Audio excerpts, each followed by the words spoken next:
अस्सलामुअलैकुम दोस्तों, आज हम आपको रसूल करीम सल्लल्लाहु अलैहि वसल्लम की रज़ाई बहन सैयदा शीमा का एक ईमान अफरोज़ वाक़या सुनाते हैं।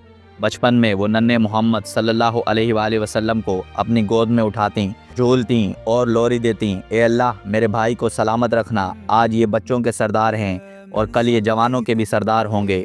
वक्त गुज़रा, हुजूर मदीना तशरीफ़ ले आए। एक जंग में सैयदा शीमा के कबीले के लोग कैद हो गए। जब वो कैदियों को छुड़ाने आईं तो पहरेदारों ने रोक दिया। उन्होंने एतमाद से कहा, रास्ता छोड़ दो, मैं तुम्हारे नबी की बहन हूँ।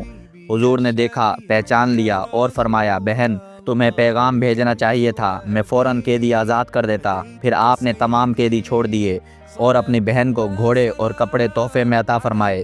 दोस्तों, ये वाक़या हमें बताता है कि बहन का रिश्ता कितना मुक़द्दस है।